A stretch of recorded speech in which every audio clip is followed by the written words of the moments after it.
قرآن فجر يا أخي مشهود، والخير في صفحاته معقود.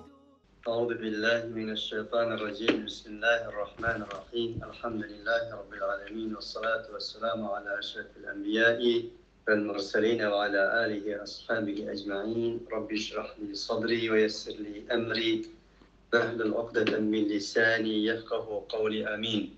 Aziz dostlar, bugünkü dersimizni yeni bir sure bilen başlayınız.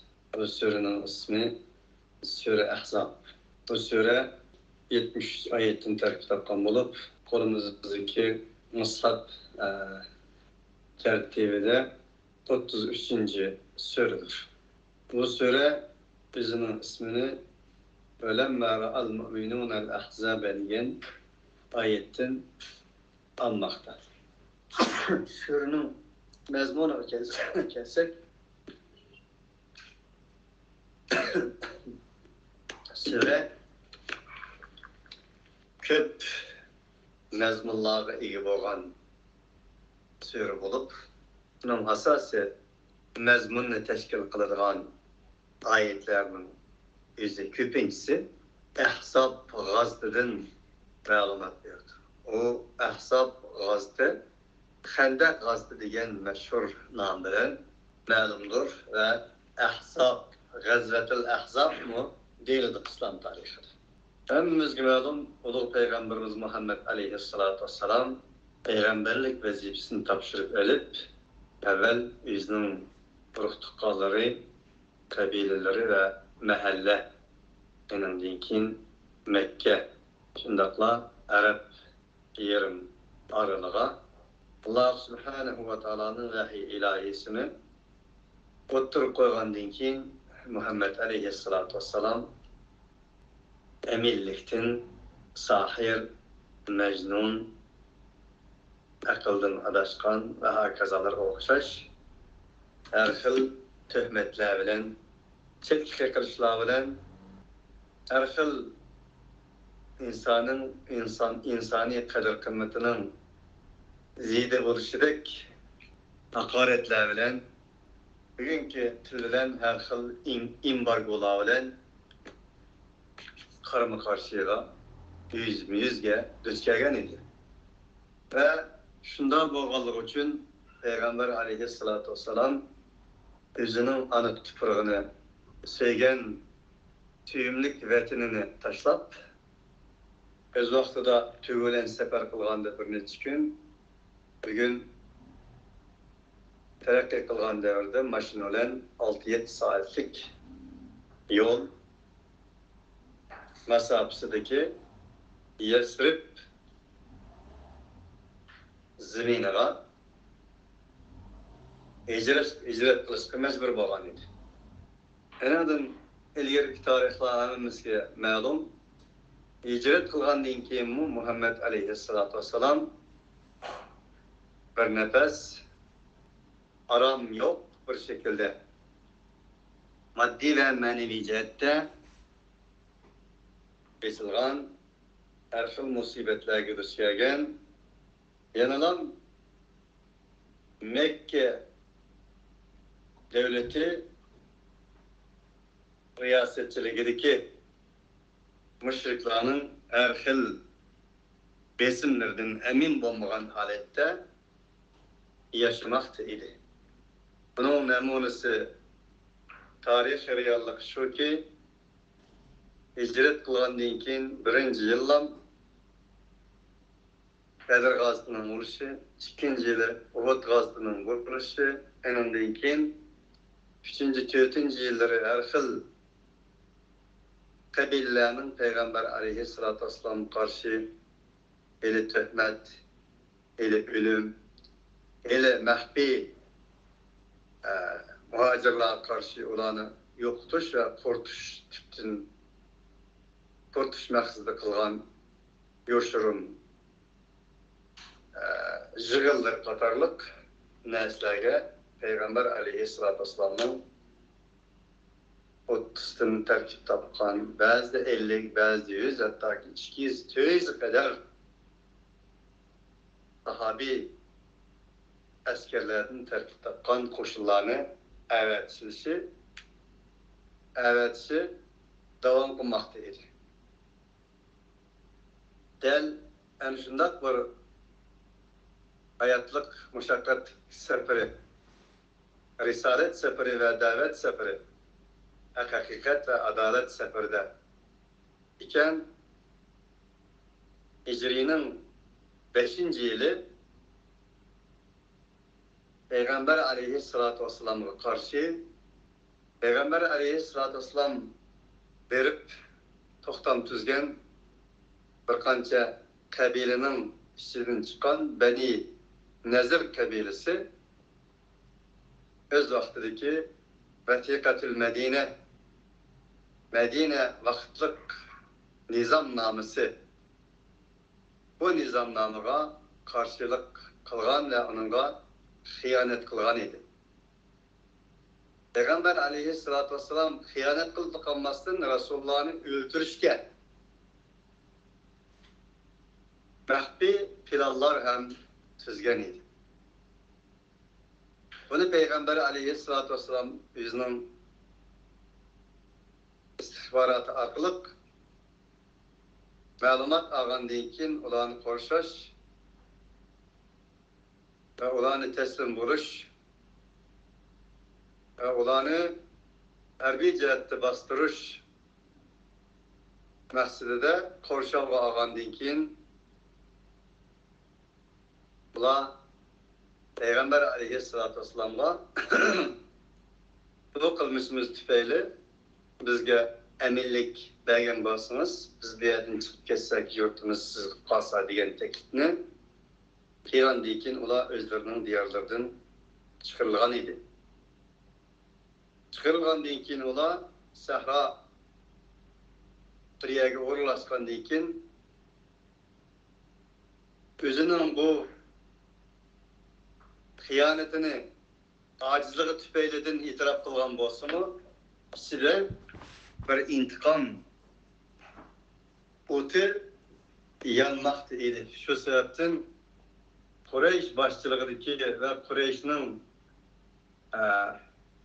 ittifoqdoshlar bo'lgan Kanana qabilalari, G'atafon, Tizara, Banu Murra va Ashja va Banu Asad va Salim ve şundakla Beni Qurayz Yahudilerden terkip tapkan mana bu kabilelerini Peygamber aleyhissalatu vesselam'a ve yeniden kurulgan insani İslami adalet devleti karşı kuturat kılıp demek bunu da nicat tapkan idi. Hatta ki şu sebepten bu kabilelerin hemisi Peygamber aleyhissalatu vesselam başçılığındaki Medine adalet devletini yıldızını kurup taşlaş. Bundan keyin Peygamber Muhammed ve Muhammed'in elçilerinin ibaret Müslümanların ikinci katım közü köymeydiğen halak keltiriş maksadıyla bu da bir yer kelgen idi. Kelgenlik için bu gazatının ismini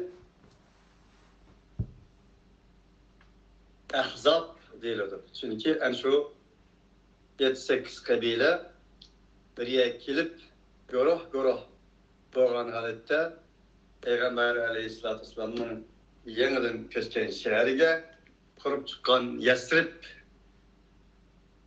jutini medeni ve Medine'ge o'zgartgan medeniyet yurti bo'lgan Madinani qarab qilish maqsadida bir yer kelgan edi. Bunun için bunun karşı Peygamber aleyhissalatu vesselam Müslümanlar bilen tekrar bo'lgan maslahat kengashida Salman al-Farisi isimli bir Paris'ten kelgan ashad o'rtoqlashib qolgan Müslüman bo'lgan bir sarkarda jang taktikasini yaxshi bildigan bo'lganligi uchun Peygamber aleyhissalatu vesselam'a qanday qilib mudofaa qilamiz degende bularning hücum qiladigan şimal Medine'nin şimal tarafındaki orunlarga bir xendak ko'lash taklifini bergan. Neticede 6 metr chuqurlikda 12 metr kenarlıkta xendaklar qazilgan edi. Bu tayyorlik bir qancha ay sürgen idi. Bir rivayette. Yani bir rivayette bir aydan ko'proq bu mudofaa hareketi sürgen idi. Onun için bir taraftan karşı guruhlarning bir yerga kelishiga nisbatan G'azatul Ahzab deyilsa, bu yerda ular qarshi qazilgan xandak, bizni xandak deymiz, akup. Xandak ko'laydigan tayyorliklar bo'lganligi uchun buni G'azatul Xandaq yoki bizning tilimizda xandak g'azdi deyilgan edi. Bu neticede Peygamber aleyhissalatü vesselam xandak gazdı esnasında bu kadar qiyinchilik duch kelgan ki İslam tarihi bunu bizga uqtirish ma'lumotlariga qaraganda Peygamber aleyhissalatü vesselam ve sahabalarning qo'sqig'iga hattoki to'yg'idek bir narsami bo'lmaganligi Peygamber aleyhissalatü vesselamning qo'saqning ochlig'idan qo'sqiga taş deniş orqali ishlaganligi rivoyatlarda mavjuddir. Onun için mana bu surada yani şu Xandaq g'azotidagi bo'lgan va tashqi jarayonlarni bizlarga tafsili so'zlab o'tadi bu sura. Shuna boshqa jarayonlarni suraning o'zi kirgandan keyin munosabatlik oyatlarda yana her bir onlarning huzuriga munosabatlik voqealarni oyatga moslashgan holda so'zlab o'tamiz. Bu muqaddimadan keyin suraning o'ziga kelsak, Bismillahirrahmanirrahim. Rahman Rahim bo'lgan Alloh subhanahu va taoloning ismi bilan başlayın. Ya eyyuhan nebiyyü ittaqillaha ve la tuti'il kafirin vel munafiqin. İnnallaha kana alimen hakima. Ey peygamber ailesinden çıkan peygamber. Allah subhanahu ve taala aldaki mesuliyetini ada kılgın. Kafir ve münafıklara itaat kılma. Çünkü Allah her nesini mutlak bilgendir. Her nesini hikmet ile uğurlaştırgandır.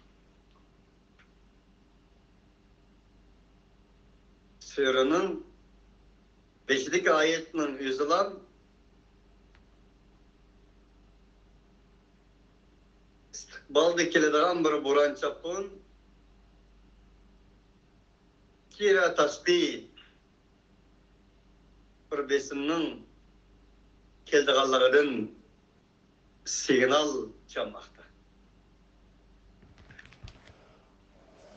Ki xiyonet ve musibet görünüşte Müslüman görünüp ki cihatte kafirlardan birlikte turulgan münafıklar tashqi besim riya kelgan ve Müslümanların tuxumini qo'rqitish maqsadida uyushgan guruhlarning musibati ve felaketleri. Onun için bunun signali çıkmakta. Ey peygamber, ailesinden çıkan peygamber dedim çünkü eyyuha, ya eyyuhen nebiyyodaki eyyuha köpçüktür. Ey nebi demestin, eyyuhen nebi degeni peygamber aleyhissalatu vesselam'a yanılan bir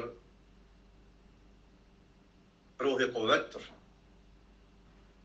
Çünkü sen yalğız emas, senin mevatkan yolun bir hakikatçilerinin iz kaldığın yoludur.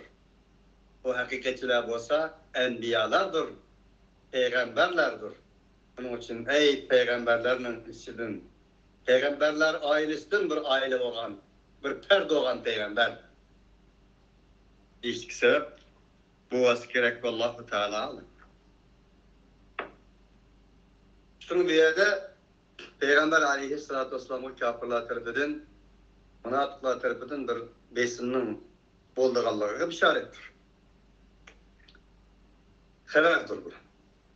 وَاتَّبِعْ مَا يُوحَى إِلَيْكَ مِنْ رَبِّكَ إِنَّ اللّٰهَ كَانَ بِمَا تَعْمَلُونَ خَبِيرًا.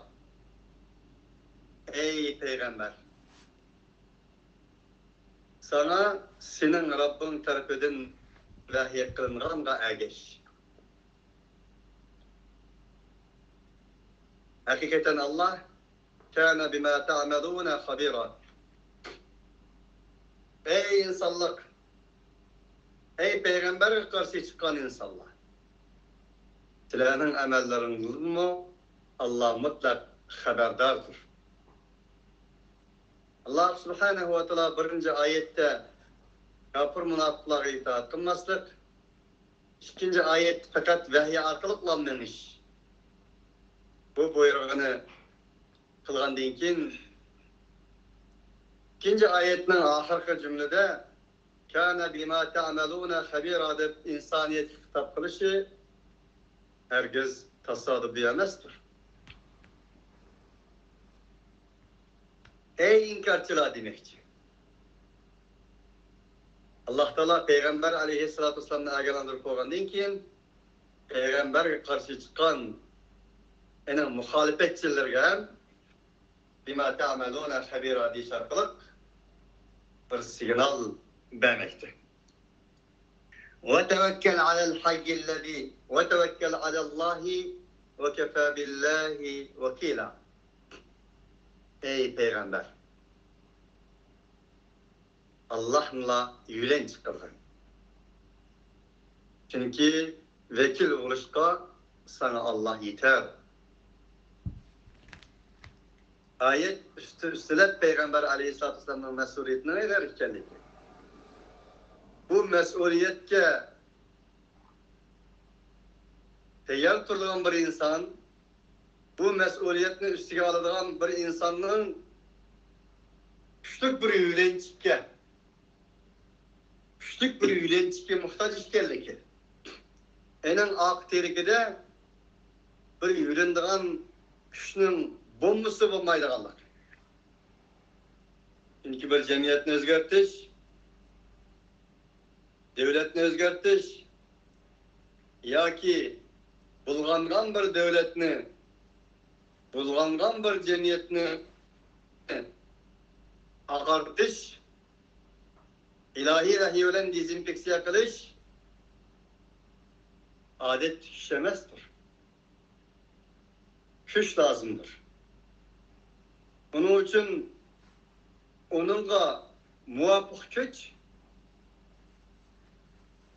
aciz bulması lazım. Onunla ak terigini yüleydüğün güç aziz buluş lazım. Bu mevsim Allah'tır. Onun için sen bundak bir müşkül sefer aldığındayken erişidiğin, ızıdımladığın yolun vahiy olsun. Senin muhalefetçilik kıldığın muhalefetçilerin taşkı cihette inkarcı kafir olsun, içki cihetteki münafıklar olsun. Senin ark terikende Allah olsun. demekçi. Çünkü her kandak bir hakikat, özünün hakikat ikenligini Allah Teala'nın kanuniyeti bilen saklap kalgandır. Bunun için Musa'nın Harun'u, Peygamber aleyhissalatu vesselam'nın Ebu Bekir Sıddık Ömer, Osman, Ali Katarlık canı dostları mevcut idi. Onun için Lut aleyhissalatu vesselam لو أن لي بكم قوة أو آوي إلى ركن شديد diyen idi. Kaç kiminin bir kuvvetim bolsa idi. Kaç kiminin bir küçüm bolan bolsa idi ki ya ki güçlük kat güçlük bolan bir ak türküm bolsa ki yönü ağam bolsam diyen idi. 5 gün kelgen vaqtning o'zida. Buning uchun haqiqat o'zining haqiqatligini atrofiga namoyon qildirish uchun haqiqatni qo'llag'uchilar bo'lish lozim. Sura Tavbada degandek qatiluhum yu'addibuhumullohu biaydikum va yukhzihim va yansurukum ويشفي صدور قوم مؤمنين. Allah Subhanahu ve Teala olanı sizlerin kulunlar arkalık azaplaydı yoktudur. Bunun için can birinler canını Allah. Ve sizlerin kulunlar arkalık Allah olanı harkılgay. Allah Teala sizlerine yardım bergey. Şu arkalık adakça mümin muvahhidlerinin kalbleri su iskey şifa tapkay. Ya eyyühellezine amenu in tansurullaha yansurkum ve yutebbitu akdanakum. Ey müminler! Eğer size Allah yardım versenler, Allah size yardımdır. Sizlerin kademlerini müstehkem kılıdır.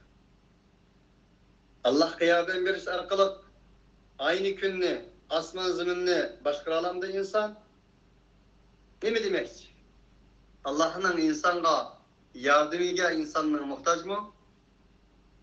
Belki ayet şunu demekçi ki وَتَوَكَّلْ عَلَى الْحَيِّ الَّذ۪ي لَا يَمُوتُ وَسَبِّحْ بِحَمْدِهِ وَتَوَكَّلْ عَلَى اللّٰهِ وَكَفَى بِاللّٰهِ وَكِيلًا. Hayat çıkmanın menbaası boğan, onun başınısının iptidası yok, onun intihası bulmagan, şundak bir hayat zatqa tevekkül kılgın. Allah Subhanahu ve Teala'nı yürençi kılgın. Her nasıl olsa Allah bana yeter. Hakikat bana yeter. Hayat bana yeter. Diş arkalık bu yolda mangın diyen bu. Şunda vasının burada ve yutebbitu akdamakum. Allah sizlerin kademlerini müstehkem kılır. Allah Subhanahu ve Teala yani şu ilahi nidaga kulak saladığın ve şuranın side uğrun alıdığın insanlardan kılay. ما جعل الله لرجل من قلبين في جوفه وما جعل أزواجكم اللائي تظاهرون منهن أمهاتكم وما جعل أدعياءكم أبناءكم ذلكم قولكم بأفواهكم والله يقول الحق وهو يهدي السبيل. Allah Subhanahu ve Teala bir insan için onun kusuğuda, boşluğuda jürek kılmadı. Allah Subhanahu ve Teala وَلَا تُطِعِ الْكَافِرِينَ وَالْمُنَافِقِينَ diyen işaret kılan ayetinin şer'i sütüde bir insanın iki yüzünün bulmaydı anlık. iki jürkünün bolmaýdyganlygy. Mümin iki dünyalık insan ikellik. İki dünyalık insanın iki yüzü bolmaýdyganlygy. İki yüzü ba insanın iki dünyasyn bolmaýdyganlygy.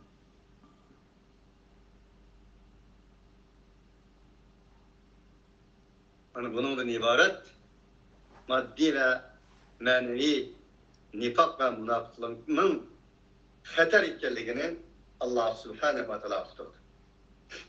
وَمَا جَعَلَ أَزْوَاجَكُمُ اللَّائِي تُظَاهِرُونَ مِنْهُنَّ أُمَّهَاتِكُمْ. Şunundak Allah Subhanahu ve Teala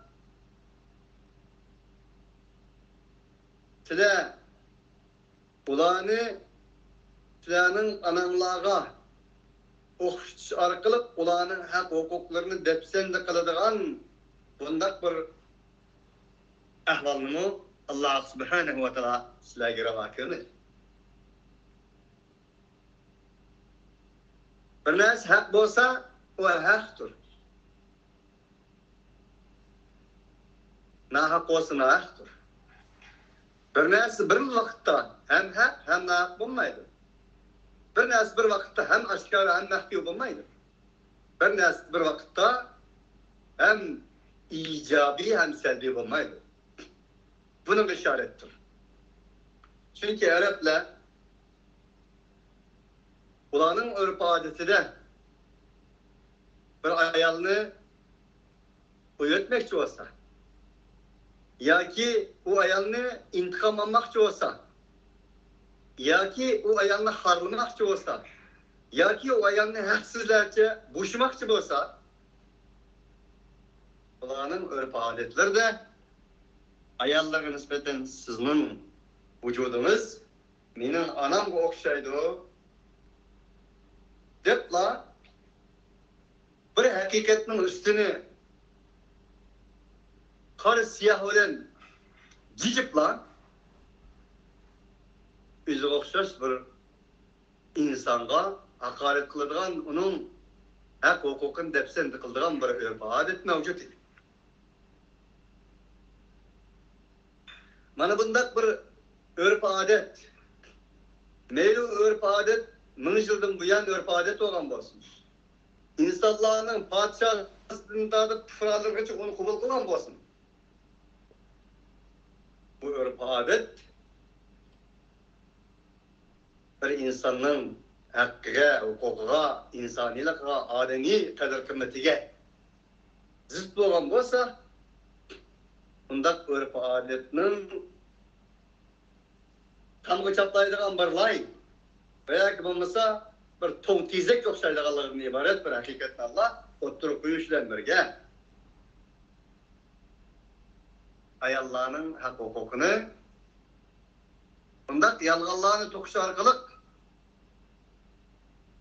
seyleşinin insanilikka ilahi adaletke zıt ikenligini uqturmakta. Bunun için قد سمع الله قول التي تجادلك في زوجها وتشتكي في زوجها. Malumat iyi olsan oldu. Ders uzak yapılsın için ayetinin ahırına öter. وَمَا جَعَلَ أَدْعِيَاءَكُمْ أَبْنَاءَكُمْ.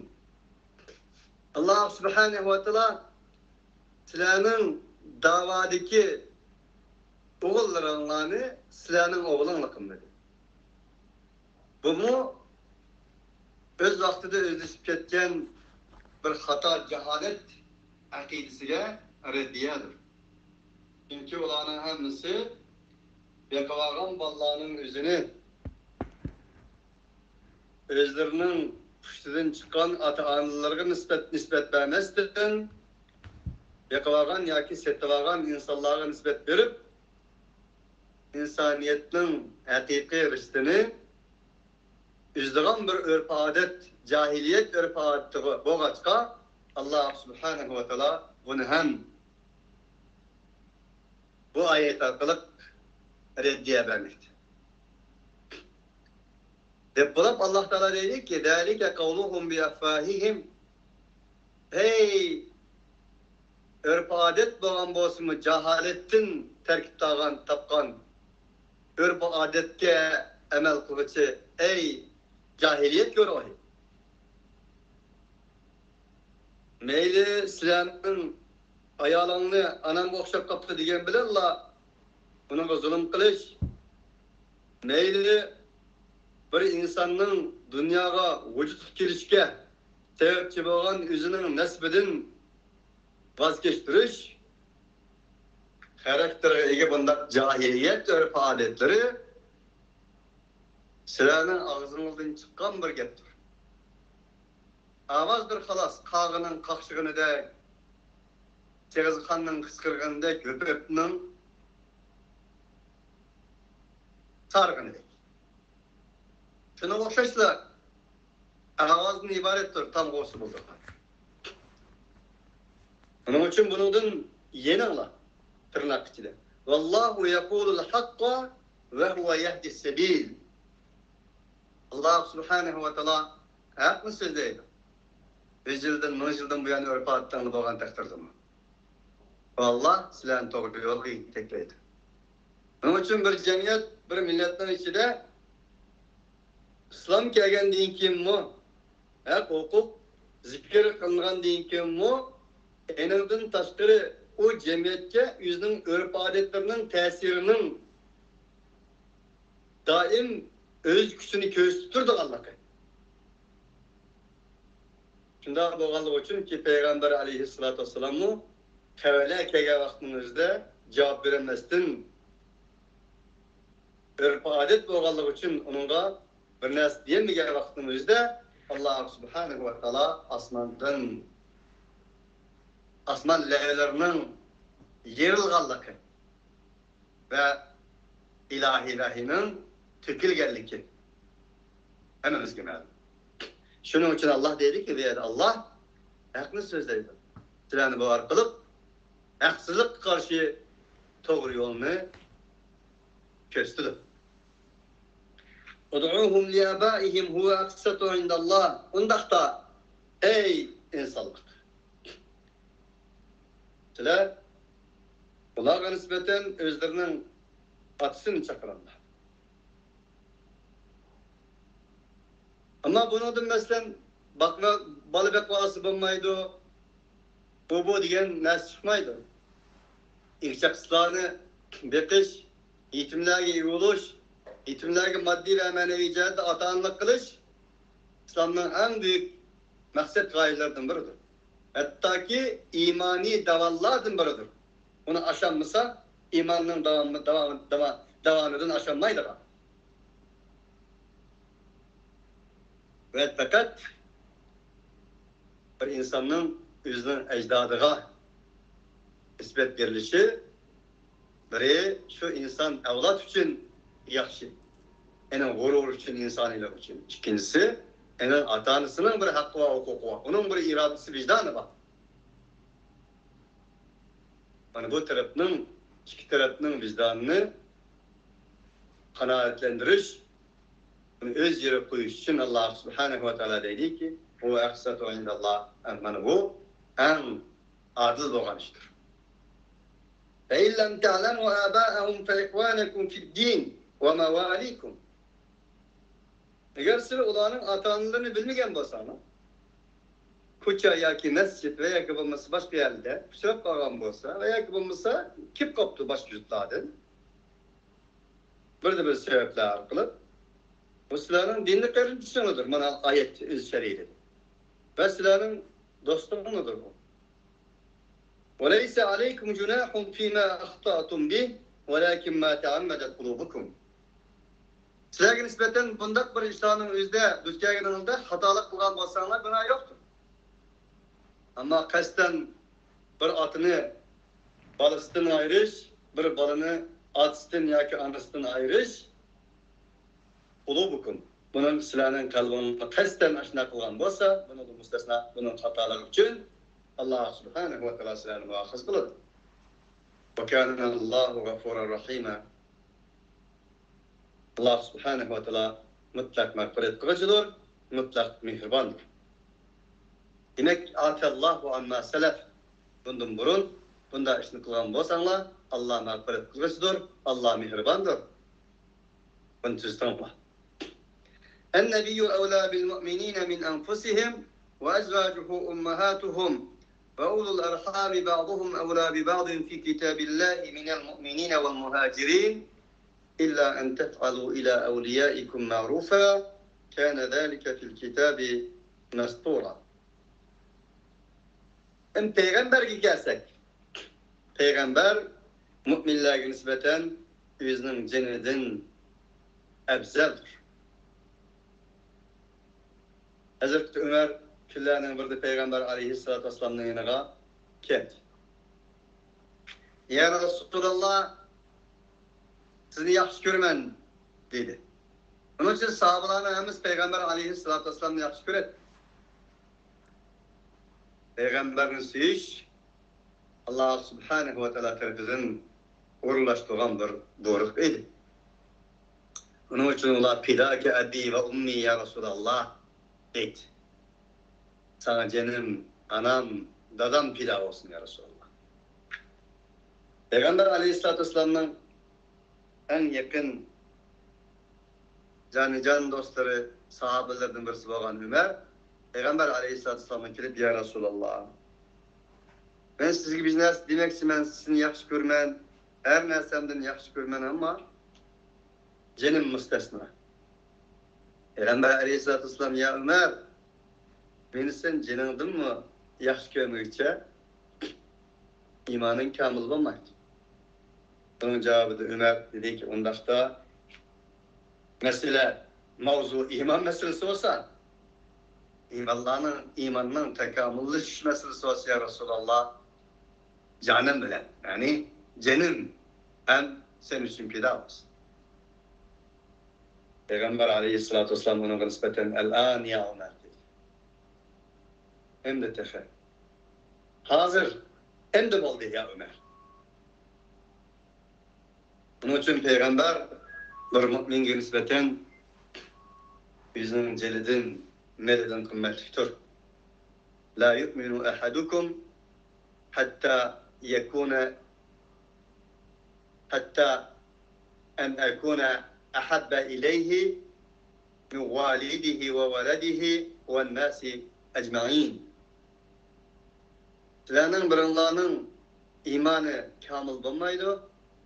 Men onunla enin atanısıdın, enin ballarıdın ve nas insanların hemmesinden enin süyümlügerek bulmakça sizlerinin birinlerinin imanı kamil bulmaydı. Mümin bulmaydı. Niçin? Atana insanın kimini, bedenini, cesedini terakki kıldığı mümkün. İnsan kılgan ruh için terakki kıldırdı. Atani insanın yiyişi, içişi, kim kiskiye tarayalışı mümkün. Onun ölümlük bir insan ikenliğini ölümsüzleştirdiğin ruhini kim yitirdirdi? Peygamber yitirdi. Bunun için atan insana nispeten maddi menfaat edip gelin olsa, Ulu Peygamberimiz Muhammed Aleyhisselatü Vesselam insan ölgendiğin kim mengu ölmeydiğen enin ruhiyet dünyasını yitirdir arkalık Çin insan kılıdır. Onun için.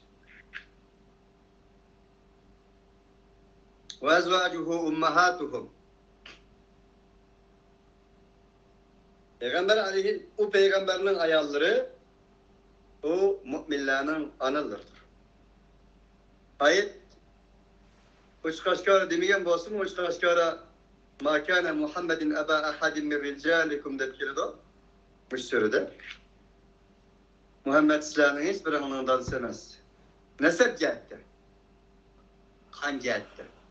Ama bu ayette Peygamber aleyhissalatü vesselam'ın nesep cihette bizden atımız bulmagan takdirdi mi? Manevi cihette bizden atımız ikerliki. Şunda boğallık için onun ayallarının bizden anımız ikerliğinden Allah subhanahu ve teala haber vermekte. وَاُولُوا الْاَرْحَامِ بَعْضُهُمْ اَوْلَى بِبَعْضٍ فِي كِتَابِ اللّٰهِ Bana ayet-i şeriyle Tabii ki deydi Allah tırnak içinde. İnsanların kan kıyımdaşlarının vuruşu, ulanın belsiye evlara Allah'ın kitabıdır. Müminlerden, muhacirlerden. İlla lekin şu ki kılgaysa sizlerinin dostluğun onu özara ma'ruf kılgaysa. Yani mesela imani dostluk, imani kıyımdaşlık öz orun dışarıtırız lazım ve ırkı yani kan ölen boğan risk öz orunda işiltiriz lazım. Her birinin orunu madem tekitlevet Allah. وكان ذلك في الكتاب مسطورا أنا أشوس لا مش قانونيات الله سبحانه وتعالى كتابه ده مخصوص yazılgandır.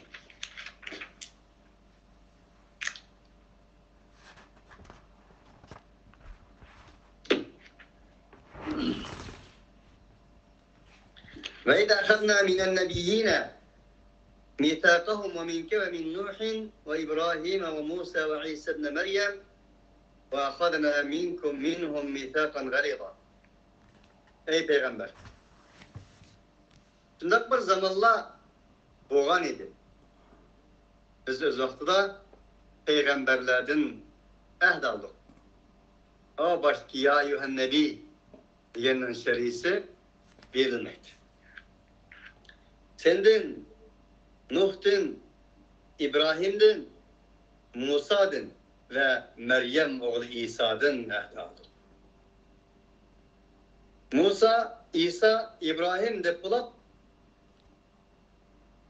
Musa, İbrahim, Nuh dep bulap, İsa kelgen çağda İbn Meryem deyişi Allah Subhanahu ve Taala'nın öz vaxtideki Arap müşrikleri ve şundakla kıyamet kadar ayal zatıga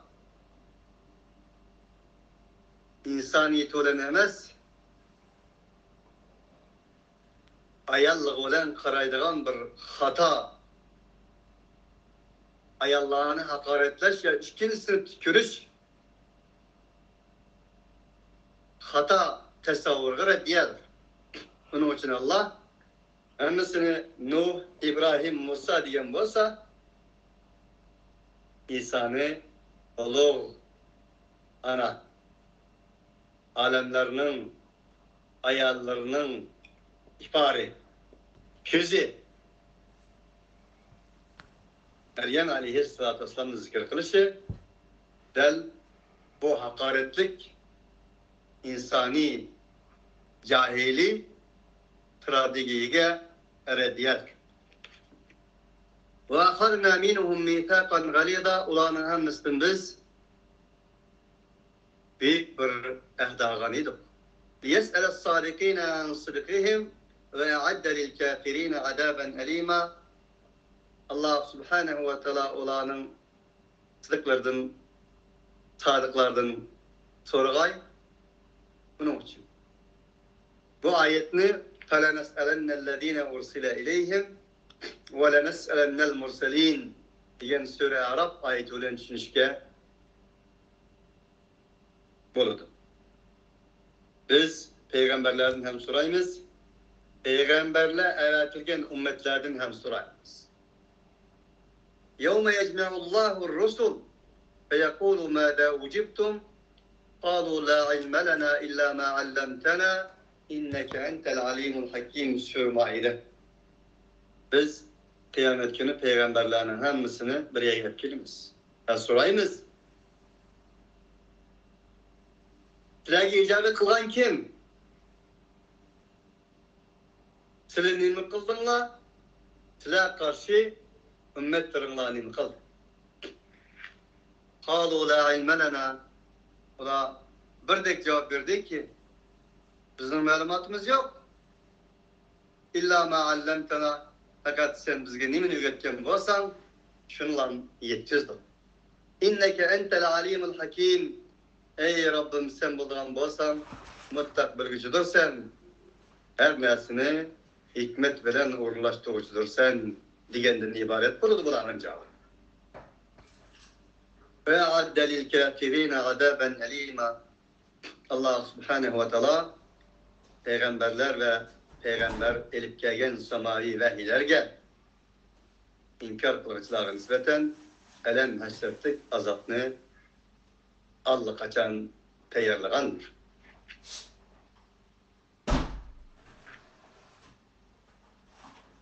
Arap tilde Allah kaçan bombasını bizning tilde ötken zamandaki tekit şekli Allah kaçan bilen ifadelengeçke tekrar Allah kaçanını koşup koydu ki eadde teyarla dediğini bir tekit olsun için.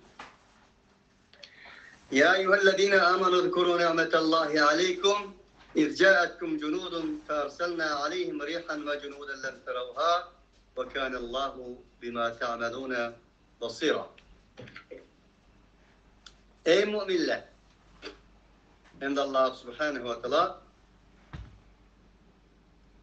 yavaş şekilde müminlerge kitap kılmaktı ki ve öz vaktinde boğan reallıklarını bulanın köz aldığın ötküzmektir. Ey müminler!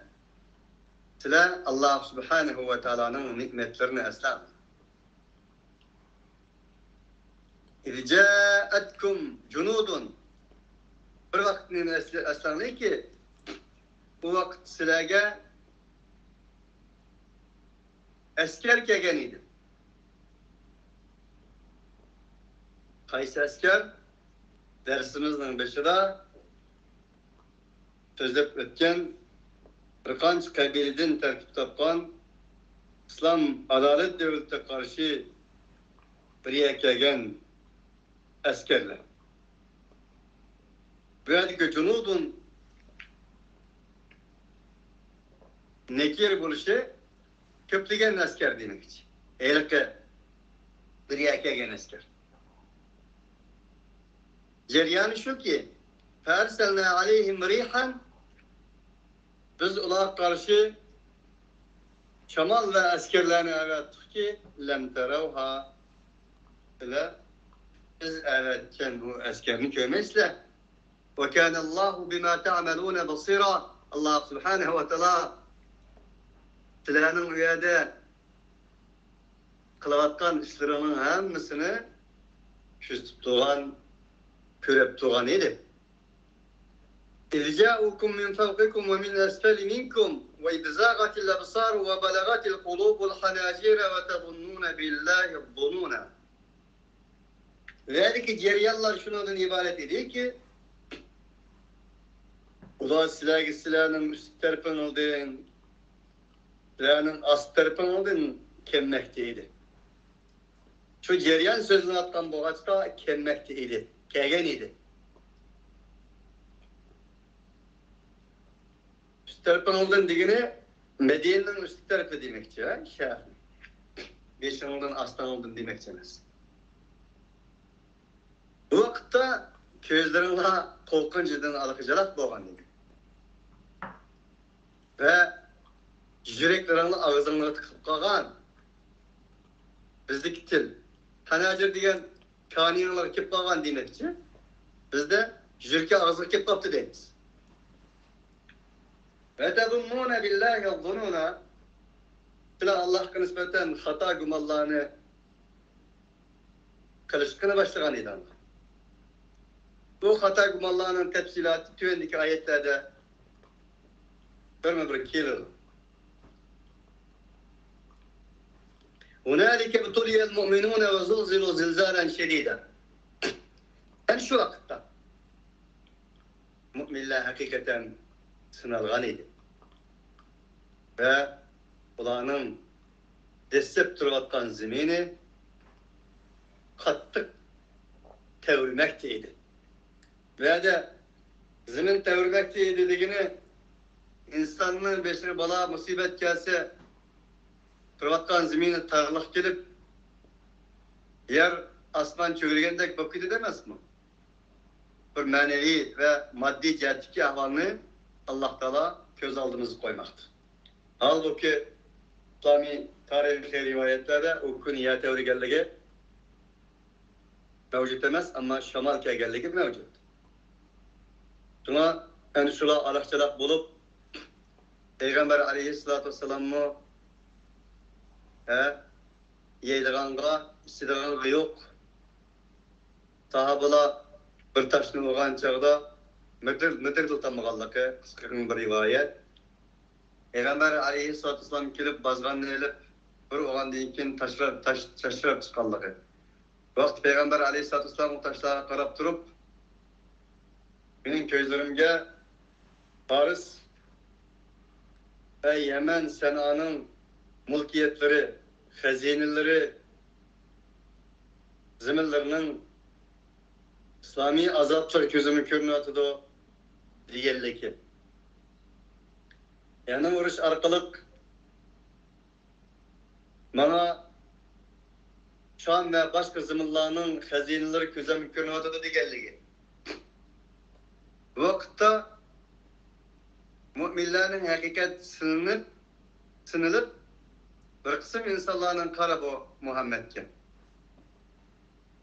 Yediranga neni yok, o sıra taştığı ağay, sahabaları acizlikten aldığı taşını bol kola vurup çakan ağay, bu kopap hem de yeli Şam'dan, yeli Yemen'den, yeli Paris'ten yapılırıntı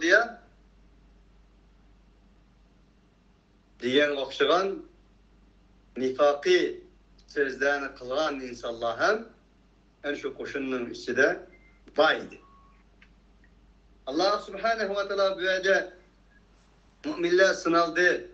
Ulanın turvattan zeminleri titirmekteydi dediğini Allah aşk haber veriyordu ki madami ki Halıkımız şunda diyen olsa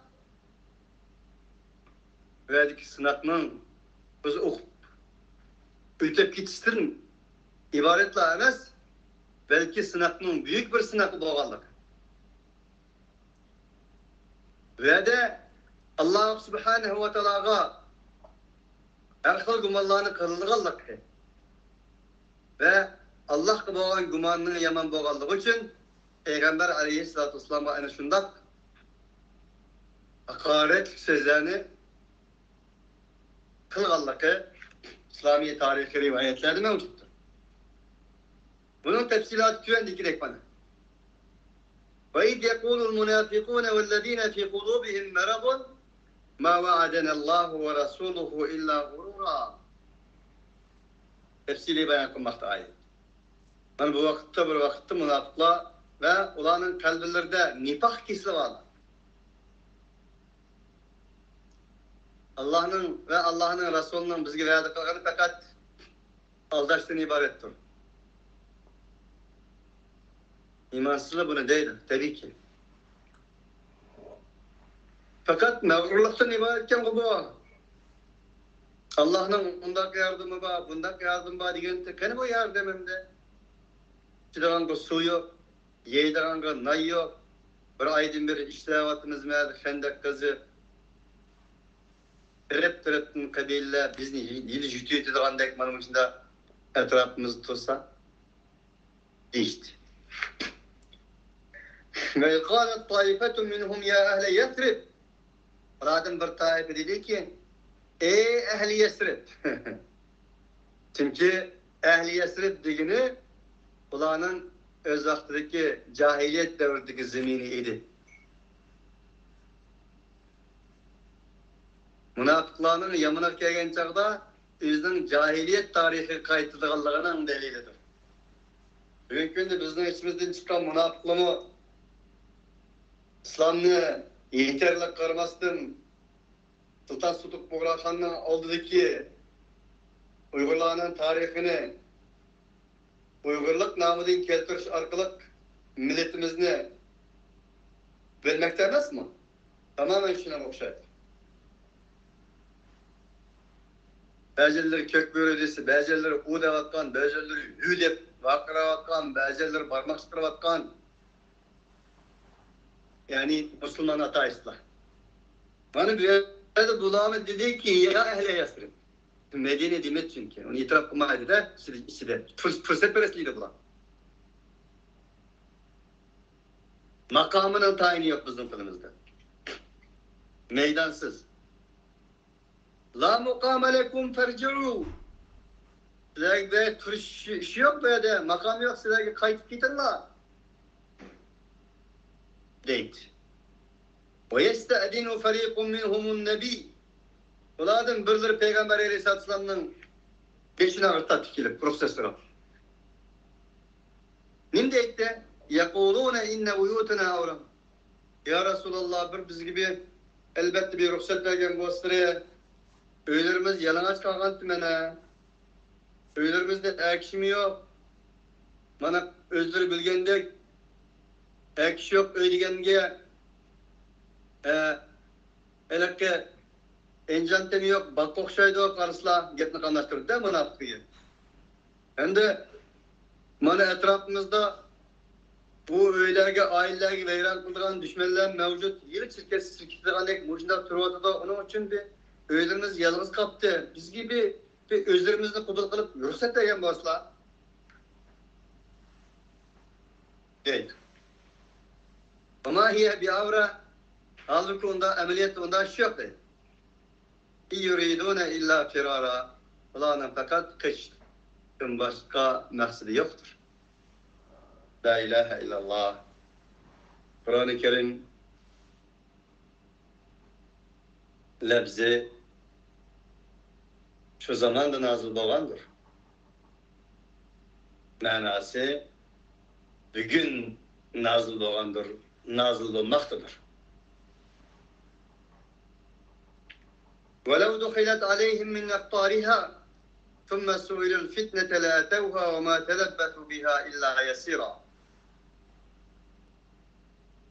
Eğer Medine'ye bu guruhlar kirgizilse, bir imkaniyetten kirgen olsa, münaftar yahadigine Medine'den katlanırdı. Andayken bulağa nispetten bir fitne sorulgan olsaydı, la tevha, vay, bula diyen dakıdın baktırılırın çerşer, gülekakaları etilip bula olan bile, barlıq fitne, pasat, gayvet, şikayet, Müslümanların yığırının içki yardı. La tevha, la te'kid. Onun için içki yardı diye yermiş. وَمَا تَلَبَّثُوا بِهَا إِلَّا يَسِيرًا. Müslümanların boşunu kapsırıp yarattan, Müslümanların izzatını, aburuyunu, şerefini, namusunu, Kur'an'ını, dinini, imanını çeylep, ilahi kitapını Xitaylaştırıvatkan, şundaklarla birlikte tutmaktır o. Bunu komünizm Müslümanlar demdi o, Yahudi Müslümanlar demdi o, Hristiyan Müslümanlar demdi o, ateist Müslümanlar demdi o, ne mi deyiniz bunu? Fransız Müslümanlık, hani şundak var neyse. Onun için Şeyh Parsalan'ın "Limâdâ teahhara'l muslimûn ve limâdâ tekaddeme gayruhum" diyen 1940 yıllarda yazılan kitabının bir abzasları mevcut. Hakikaten bu. Bugünkü reallarımızı tesiri. Okşaş. Dedi ki Müslümanlık fakat İslam'dan isim kaldı, Kur'an'ın resmi kaldı, Müslümanlık'ın Müslüman deyilgen avazı kaldı. Şuna yeni sağlık buradan özlerinin kavim kayındaşları birgi su içken, bir kölçekten su içken kayındaşlarının azar külfetlerden geçirip sayraş medeniyetinin kalağıda şu ceryanında selam okumak. Çünkü uzakның yandan öter, yakınның candan öter. Tabi damallarının ölüp gitpagan çağıp Jırcı Sağcı'nın bir hikayesi anımız gibi alıp, altın bilen tümünün vakırmaz hikayesi. Tümü bilen altın tekalışıp kılıp, altın yine yitirkenden ahırdı. Sen nimançıla tümü. Nimançılar sen küçük durup vakırmaysan deyirken altın tümü. Altın tümü giderken sen yuvan durup bek vakıraysan deyirken tümü ahırda 5 tigat kamlı tümü sepki yağaç olan bilen. Menin astımdaki bazgan urulduğun tümü o, tümü. Şunu bekle kırayım degan.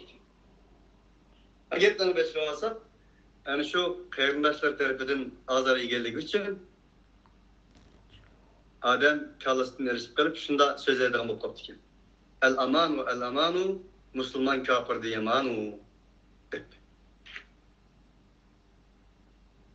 Bunun için bu Müslüman, hakiki Kur'an'ı göre, Nebi Peygamber göre Müslüman doğan bolsaydı, bundan olmaydı. Can beretti birisi. Can bergen idi. O Kur'an ehli olan Müslümanlar öz vaxtida. Onun için Yesribni medeniyet aylandırgan idi. Onun için bedeli insanın medeni aylandırgan idi. Onun için biz bugün günde ulanın sahabelerden birini, ulanın tarihinden birini okuduğumuzda ismi çıkanda radiyallahu anhu dediğin ayet kelgen idi. Ulanın tarihi işlerden bir günne, yani bir aynı tesvirlep yazılgan makale tarihi ceryanlarını okuduğumuzda hazırki zamanda 10 yıl yaşagandan şu zamanda bir gün bir ay yaşagan bolsam deydigan alet kelgen idi. Ulan şu alet keltigen kimiydi? Nemeydi? Del aldığımızda turvatkan bu kitap idi. Halbuki o da uruşkak bir insanlar idi. Halbuki o da kan içer insanlar idi. Vahşi cengal böğürleri idi.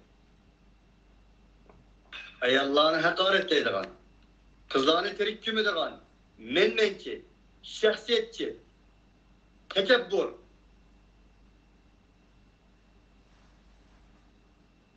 Bu şundak insanlar idi. Onun için Hazreti Ömer'den bir hikayesi yeri kelgende yakımı yaxşıdır. Hazreti Ömer iki kişinin külüme, iki kişinin yığılayını. Böyle iki kişinin yığılaydığına şu ki filanın biri de kızım benim arkamdan egeç gerek idi. Cehalet doğulan örf adetlerimiz boyunca ben kızını aldap elipman.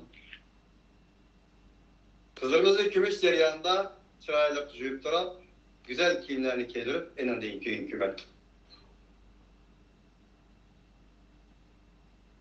Ben şunda kıldım. Kızım bir aldığımda, bir keyninde 5-6 yaşlık kız valla ata-ananın aldı da bu balla ata-ananın aldı kandak çıkırıp mangan bolsa gah aldığımda, gah keynimde çıkırıp erkilep mağmak deydi. Çünkü o hamısının üyge ketivatkallarını iskırattı. Derken kümediğen orun kappadı. Bu dada biz hamımızdaki gibi barattık o. Beni siz şundak deyip yasağantınız o. Dinehteydi. Ben herhalde aldap sılap bunu dep durundep kızların kümediğen örükke onu attım da onu hani şundak dada diyen bir ballık avazı karmasın onu kömdüm ve kayıttım. Dünyada çıkaydıgan nersenin biri bu. Bunu ben ölgüç unutanmayman, benim vicdanım beni daim kıynaydı. Yani birisi bir taraftan çıkayma, bir taraftan külüme. Bu bozumu biz atalmış ilahlarımızı yüzümüz kollarımızdan tatıp tomur neslerden yasaydık. Bunu bir taraftan ilah deydik, bir taraftan akşamlarda bıçak bilen kesip yeydik. İkincisi Hubeyb radıyallahu anh'u Ebu Cehil öttegen çağda Men şu yerde idim. Köz aldımda idi. Men onu kutquzishga mudaxala qilinmaganligi uchun shuningdan o'kinaman degan edi. İkinci kıldığının ey Resulullah Kur'an bilen tanıştım. Sen bilen tanıştım. İslam imandan ibaret. Hidayet bilen tanıştım. Bunun için külemen degan edi. Onun için bu bir Kur'an düştüm burun Peygamber aleyhissalatu vesselam Peygamber bulup kelishdim burun ki bir milletning bir xalq bir qavmning ko'rinishi edi, reallik edi. Endi bu reallikdan keyin yana Hazreti Umarning bir hikoyasi. Shu. Halife ekan doim u yoq bu yoqqa boradi. Kunlarning birida bizning xalifaligim demasdan xalqning ahvolini ko'zlash maqsadida kechada yo'q chiqdi. Madinaning chetida kechada bir o't uchqunni ko'rdi. Ba'd qarasa bir ayol bir qancha ballani etrafiga ulaştırıp olgan. Nima bu deb so'raganda, o ballani dadasining islom fethiye urushlarida janglarda kurashlarda shehid olganlik. Atasının yok ekanlik. Ularga nisbatan yeylanga bir narsa bo'lmaganligi uchun Halife Ömer halimizden haber topgan kadar ben bu ballarımni yollab tuğdum. Kazandı bir narsa qaynawatydy da deganlik. Bunu anlagan Ömer qanday qilsin? Ko'zlaridan taranlab yosh aqqan holda Müslümanlarning ambara kelganligi onu özü jülüp verip xemiyeci olganligi, xemiyeci vurup tamak berganligi ve otni püreş jarayonida taqallarga ham ot ketgan ekanligi. Zaten bunu bu halokat degan nima? Badalab vaqirayotgan qizni ko'ngan bir zaman bir vaqtdan keyin Xotinlarning o'chqiga o'tqalab so'dab saqallari kuyib ketgan. Buning uchun Alloh subhanahu va taolo bu ilahiy vahiyni insoniyat dunyosiga tarqatgan. İnsaniyet dünyası bugün hiç o'zgargani yo'q. İnsaniyet dünyası bugün halokat girdabıdır. İnsaniyet ilahi adaletini kütmekte. İnsaniyet ilahi hakikatini kütmekte. İnsaniyet ilahi kelam ve ilahi yol haritası olan Kur'an'ın hakikatini kütmekte. وَلَقَدْ كَانُوا عَاهَدُوا اللّٰهَ مِنْ قَبْلُ لَا يُوَلُّونَ الْأَدْبَارَ وَكَانَ عَهْدُ اللّٰهِ مَسْئُولًا. Allah subhanahu wa ta'ala yanı devamlaştırıp dedi ki bu yolsuzla, bu huysuzla, bu yüzsüz, bu meydansızla bundan ilgili bir qancha o'rinda Allah subhanahu wa ta'ala shunda deb va'da bergan ki İslam'dan vazgeçmeyi de kaldık. Hep davasından vazgeçmeyi de kaldık. Ahire çekinmeyi de kaldık doğrusta. Ehdi vergen idi. وَكَانَ عَهْدُ اللّٰهِ مَسْئُولًا. Allah subhanahu ve ta'ala vergen bu ehdi elbette mesulluk tatıldıran bir şeydi. Hava bu idi. قُلْ لَنْ يَنْفَعَكُمُ الْفِرَارُ وَاِنْ فَرَرْتُمْ مِنَ الْمَوْتِ اَوِ الْقَتْلِ وَاِذَا لَا تُمَتَّعُونَ اِلَّا قَلِيلًا. Sen bu bahanıcılarga, bu korkunacaklarga, bu ikiyüzlümçilerge ne deyin ki? Eğer siz ölümden kaçkan takdirde mu, keçişini katli menfaat vermeydi. Yaki ölümden, yaki öldürülüşten kaçkan takdirde mu. فَاِذَا لَا تُمَتَّعُونَ اِلَّا قَلِيلًا Fakat size azgın menfaatini siler. Deyin. Onun için bir müminge nispeten ölüm korkunçluk meselesidir. Ölüm muhakkak bir hayatın, muhabbet bir hayatta ötkürüştür. Halas. Yaki umum bir kasır imaretini misalga alsak, bu odadan, bu hocirden iki bilen ikinci bir hocirga çıkmaktır. Onun için Peygamber aleyhissalatu vesselam Tevban radıyallahu anh'un hadisi de dedi ki, şundak bir zamanlar gelir. Sizlerge nispeten ey ümmet, insaniyet halkı, zalim mustabitler, ilahi adalet karşı çıkıcılar, dostkanlı insanlar kandak kol uzatkan bolsa, hakikatçilerge nispeten şundak bir kol uzatgan, dostkandaki yemek ne kanda yiyiş tırışkan bolsa şundak yep jütütüdüğanga tırışıdığan bir zaman gelir. Sahabeler ya Resulallah, şundak bir zamanın kelemdi. Bizning azlığımızdan bulamdı bu iş. Peygamber aleyhissalatu vesselam la naramaz. Sizler o günde velakinnekum yevme idin ketir. Sizler milyarın teşkil kılsınlar. Köp. Velakinnekum gutâun ke gutâ'is seyl. Lekin sizler köp boğan bilen derya dalgalarının köpüklerine okşaysınlar. Yucalul vehnu fi kulubikum.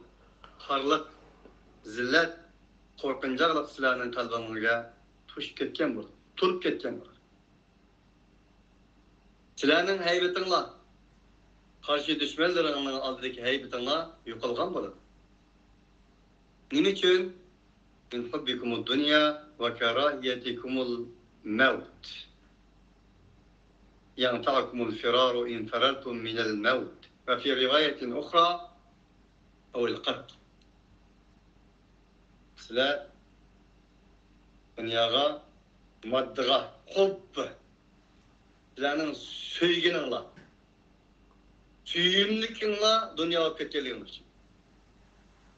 Allah boğan sevgi muhabbetinle yok olup Allah boğan sevgi muhabbetinin ornunu mal mata, dünya, dolar, mallar, yüzabruy, ubu. Biz ketkelik için. Ölümden kaçkan, ölümün hakiki manasını düşünmeyen, ölümden korkağanların için kerahiye. Onun için köpünce anlayınız. Ölümün gibine kalsa, kapı bop kaldıran. Birden bir cim otağın bolsun bop diken ya. Endi bir yegenimizni yegen qilib, içkinimiz bir çırayımızga çıksa uylanmanlam gibine kıldı ki ya. Vay materyalizm Müslümanlar. Ölüm sanki kildiğen nesi ki? Ölümni bir yokuliş dep düşüngen insan sen. Halbuki ölüm yokuliş emez. Ölüm yokuliş emez, başlanıştır. Ölüm bir nesinin tükencisi emez, başlanışıdır. Ölüm muhakkak hayatının tükencisi, muhabbet ölmez hayatının başlanışıdır. Ölüm, ölümsüzlükün evvel kırıntısıdır. Bunun için Allah Subhanahu ve Teala bu ayette ölümden haber vermekte, ölümden kaçsan mı tutulanmayacaklarının haber vermekte, bunun kurtuluşun birden bir yolu, ölüm gibi olan fikir tasavvurumuzu yenilaş, ölüm tasavvurumuzu doğrulaş, ölüm tasavvurumuzdaki maymahçılıkını tüzleştin ibaret ne söylerler, kutlayacaklarımızı, eninden başka bir pana cayının yok geldiğini, Allah subhanahu ve teala tutmakta. Kul men dellezî ya'simukum minallâhi in arâde bikum su'an ev arâde bikum rahme ve la yecidûne lehum min dûnillâhi veliyyen ve la nasîra. Deyin ki Allah'tan kim saklaydı seni? Allah sizlerge bir yamanlıkla irade kılsa, ya ki mehr şefkatle irade kılsa, kim? Acayip bir mantıklı sual. Şunçlik ku, ey insan sen taslim amrından uzak bir turu, kalbinin alkanını bir al, vicdanını kulağını bir koy, birkaç minut oylap baktın dedi. Tankisel bergen kim? Şifa bergen kim? Hayat bergen kim? Bir yutum sunu Allah Teala rahmet ölen ötküzmesen, ötküzemeysen ki onu kılgan kim? Kim? وَلَا يَجِدُونَ لَهُمْ مِنْ دُونِ اللّٰهِ وَلِيًّا وَلَا نَصِيرًا. Ondan olar için Allah'tan başka ne dost ne yardımcı yoktur. قَدْ يَعْلَمُ اللّٰهُ الْمُعَوِّقِينَ مِنْكُمْ وَالْقَائِلِينَ لِإِخْوَانِهِمْ هَلُمَّ إِلَيْنَا وَلَا يَأْتُونَ الْبَأْسَ إِلَّا قَلِيلًا. Allah subhanahu ve teala silahının içinden çıkan muavvikin diyen Allah yolundaki köreçlerden insanların suik silahını bilirdi. Minkum degeni bu silahının içinde buludu. Minkum degeni bak muhim ibaret. Vel qailine li ihvanihim halumma ileyna. Özden kardeşlerine nispeten lakin Allah özünün cennet fıratmayın. Tuxumla taşkı umay. Akılsızlık kılmanla, nadallık kılmanla kiranmayanla oturaptınız. Ya aklını yokken çıraylık mı? Dünyada yaşamamızla temiz bir şekilde. Nimiş bakıp pul yürüsüler, mal yürüsüler. Dünya terakki kütkesi. Başka edemler yüzünün tamaşasını kılar, sısılık opap nimiş kılsılar. Ve hakaza. Beyti ve sağlamalı. Değil. Bunu Allah bildi. وَلَا يَأْتُونَ الْبَأْسَ إِلَّا قَلِيلًا. Ondan insanlığa var ya Allah. İnkılabı can meydanlarına, töreçlerge, Allah yolundaki, millet vatan yolundaki, umumi insaniyetten hak adalet yolundaki kişilere nispeten fakat az vakit tikildi. Demek münafık olsun az vakit tikildiyken bugünkü Müslümanlar az vakit miken neydi? Cık vakit miken neydi? Yaman yerim. Aha münafıklar turup az vakit boz kildiyken ama bugünkü Müslümanların resmi aşı çağırıp gidip de kulağırıp gitti bu getmeniz. Ne Müslüman değil Allah'ım. Eğer bu ameliyat reallık bulmagan olsa, bu gibi eğer belki yoğunap ketken olsa, mübalağ olan olsa emni reallıkınızı karayır. Eşşihaten aleykum فَاِذَا جَاءَ الْخَوْفُ رَأَيْتَهُمْ يَنْظُرُونَ اِلَيْكَ تَدُرُّ اَعْيُنُهُمْ كَالَّذ۪ي يُغْشَى عَلَيْهِ مِنَ الْمَوْتِ. Buna silah nispeten bek bıxel.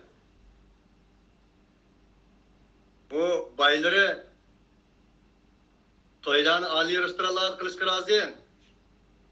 Monağan, iki monağan, üç monağan, televizörlarını vergeliş kırazı. Bombağa yerge dolar xeyzleş kırazı.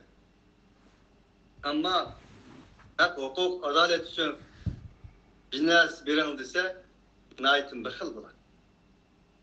Körüsten olanı sana gözlerini tükürmüş ne karayır. Bu da olağı ölen gelip atkandır. Olar bir nesi bir iş. İnkılabı orulağı çıkış. Oğlum xeterlik olar. فَاِذَا ذَهَبَ الْخَوْفُ. Eğer olağı tuğalarının kevap, nakşusal dakıdın bak, köngül açıdığın işle optasa, korkunca bulmagan, korkunca gitip kalsı degen işi. Oho, ola degen tümü tırlak ola. Biyel sinatin hidal. Ola ki o tilla, neyze, o tilladaki almaz, acayip caranlıktıları var. Eşihaten alel hayr. Ola yaşlılık gibi fırladı. Başka kişiler var, en aşınlar. Ulaike lem yu'minu fe ahbetallahu amalahum en aşla. Allah subhanahu ve teala olanın emellerini bir kafir etken insanlar. Ve kâne zâlike alallahi yesira. ana aş Allah qasandır. Yahsabunal ahzaba lam yadhabu. Ular tehe da dünyanın guruhlarga terakki kılgan devletlere qarab shunday demoqchi bo'ladi. Ahzab degan shu. Ular ketmedi deb gumon qildi. Va yahtul ahzaba yawaddu. Agar u ahzab yana unda degan bilan bo'lib batih juma deb no ishlar deyishib kelib qolsa ayliqqa islom adolatiga ilahiy adolat qarshi bir kelganlik ahzab kelib qolsa yawaddu shunda suyunib keldi. Agar ular bu yerdan qochib saralıqlar ushlab ketgan bo'lsa-mu, yasaluna an anbaikum. Buni kelgan zaman, ayliqqa Muhammadning va uning agashchilarining haqiqatchi deb o'zini da'vat qilganligini xabar nima deb so'radi. Sizlarning xabarlaringiz so'radi. Wa law kanu fikum ma qatalu illa qalilan. Agar ular sizlarning ichingizda bo'lsa, sizlik falokatdimishmi deb kelmaydi. Shuni pasatdimishmi. Sura Tavba degandek. Bu oyatda shunda da'vat qildi. Ma qatalu illa qalilan. Ular urushni bilan bak ozgina urushdi, manfaatni urushdi. Yani deymen ki, ular urushni ozgina urushdi deb Allah munofiqlarni sifatlaydi. Bugungi kundagi musulmonlar az urushmaydi, ko'p urushmaydi maşallah. Laqad kana lakum fi rasulillahi uswatun hasanatun liman kana yarjullaha wal yawmal akhir wa zakarallaha katira. Undaqda ey insanlar, sizlarga nisbatan payg'ambarning hayoti go'zal bir namuna bordir. Undaqla Allohga oxirat kuniga ishongan, o'zining savdosini Allah qilgan va zakarallaha katira. O'zining yashash savdosi Allah bo'lgan insonlarga payg'ambarning hayotida namunalar bordir. Nima uchun Alloh subhanahu va taolo bunday bir qiyinchilikni, sinoqni, bunday bir davolishni, bunday bir sinib insonlarni zikr qilgandan keyin payg'ambarning hayoti sizlarga ulgu boradi deganda, payg'ambarga so'z bilan emas, o'z bilan ergashing. Peygamberlerini ulgu qilish, Rasulullohni ulgu qilish faqat soqolni xina bilan bo'yab, boshni xina bilan bo'yashning o'zi ham, ishtonni kesishning o'zi ham payg'ambarga ergashish emas. Payg'ambarga ergashish, jon vermek, tiroq qilmak, fidokorlik bermek, qurbonlik qilmak, algı ilgilimek. Bunun da ulgu olmaktır. Peygamber Aleyhisselatü Vesselam'ın edep ahlakı da ulgu olmaktır. Ticareti de, kerameti de, fezileti de, merhameti de, muhabbeti de ulgu olmaktır. Ulgu kılmaktır Peygamber Aleyhisselatü Vesselam'ın. Bunun için Allah Subhanahu ve Teala sizlerden bizni, Ulu Peygamberimiz Muhammed Aleyhisselatü Vesselam nime elip kelgan bo'lsa, nimga amal qilgan bo'lsa, Payg'ambar alayhissalatu vasallamning hayotini o'zimizga ulgu qiladigan haqiqiy mu'min muvahhidlardan qilsin. Alloh subhanahu va taolo tevba bersin, tijorat bersin, qalbi ochiqlik bersin, aql idrok, farosat bersin, ilahiy fikr tasavvur, ilahiy nuzul, ilahiy maideler aldığınızda devran kılıp turuşku muvaffak olsun. Ve ahiru davana enilhamdülillahi rabbil alemin. Subhaneke Allahumma bihamdik. Şeru en la ilahe illa ente nestağfiruke ve netubu ileyk.